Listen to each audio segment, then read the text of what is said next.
Peace, world. This is Sid right here, and I'm back with another video for y'all. When you hear that, that's the sound of the police.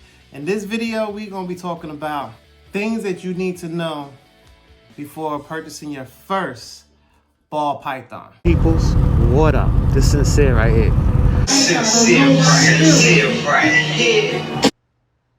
Gonna be a change in this game.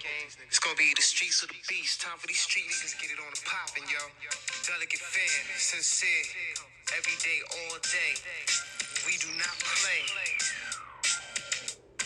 Brooklyn, cruising by on wheels that's 2.5 in size. With my hand rubbing on his bad damn thighs. You can tell I'm high, just look at my eyes. Damn, your man stay stuck with that damn nine. There are a lot of people that are interested in these snakes and they would love to have one. And then I've noticed that when people get their first snake, a lot of times they only have it a few months and it dies. It dies for a number of reasons. Maybe it died because of the way that you took care of it, lack of knowledge, or maybe you purchased a snake and it was already had an ailment, or it was already not doing well when you purchased it and you just didn't know. So yes, there are a few things that we need to do, and we need to ask the person that you're buying it from specific questions. Like, you really need to know the history of the snake. One thing that you definitely need to want to know is, when was the last time did the snake eat?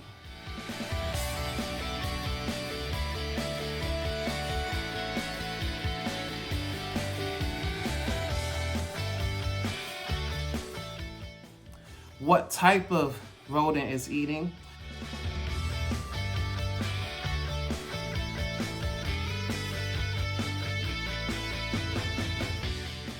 What size? Was it live or frozen thawed? You want to know if it had any ailments, if it's having a problem shedding. A lot of times the questions that we ask are questions like, hey, does it bite?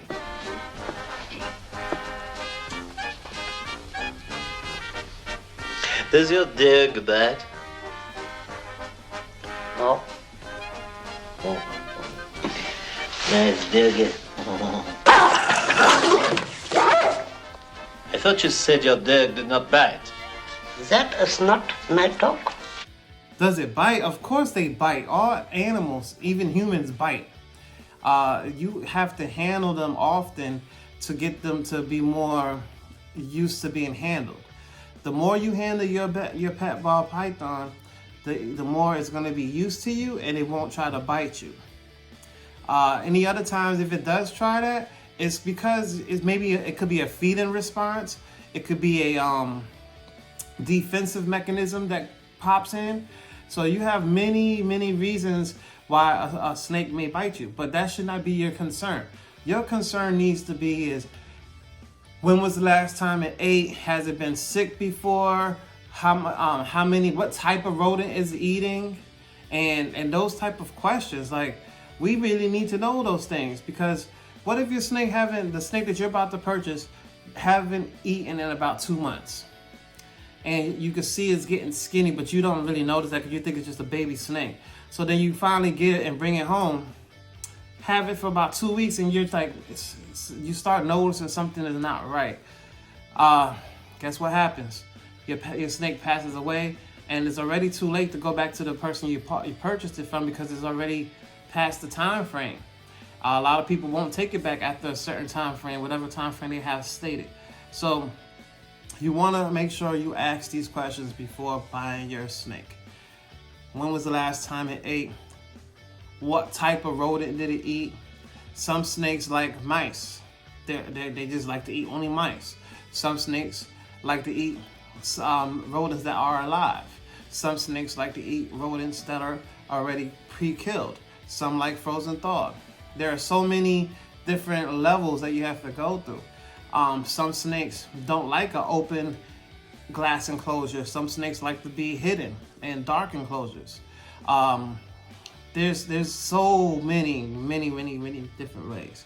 But once you ask those specific questions prior to purchasing your snake, then you have a little bit more insight on the snake that you are purchasing so you can have a better chance of the snake surviving. And that's what this is all about. It's a hobby, but it's also a living animal. It's alive. And this living animal depends on you and your knowledge to take care of it because it's captive.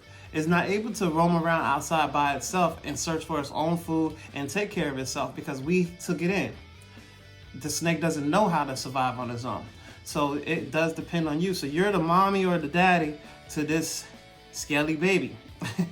So with that being said, y'all just make sure y'all take care of y'all snakes. Make sure you get as much information from the person that you're buying it from prior to buying it. Make sure that it meets every of your needs before you purchase it. Because if there is one red flag that you are not sure of, there are many other people that sell snakes. So you can go to somebody else and just keep it moving. But like I said, don't force yourself to buy something that you're not sure about. Yeah, they may look pretty and they may be this and they may be that, but at the same time, you still need to make sure you know about that snake. You want to make sure that it's healthy. And because it's not fun purchasing a snake and then have it only a month or 2 months and it dies. It's like, wow, I put all this time and effort into this and the snake passed away on me. And then you might start to think it's something that you did yourself. So a lot of times you need to really figure it out and like ask those questions and don't blame yourself. Just make sure you pay attention to what you do. You have your setup good and you should be good to go. All right. I just want to thank y'all for watching. I appreciate y'all. That's all I got for y'all for today. I'll catch y'all next week with another video. But here, this right here, this is my Phantom Pastel. One I made here. And it's still a baby, but it's a healthy baby. Look at that, the belly nice and plump. And you know, holla at me. Y'all have a good one. Peace. Some of us get lost in chasing the cream. It ain't easy. Homicide scenes, more money, more problems for you and me. It ain't easy. We need to get together, stand strong, show them stormy weather. It ain't easy. Damn, mama, don't cry. It ain't easy. Hard for us all to survive.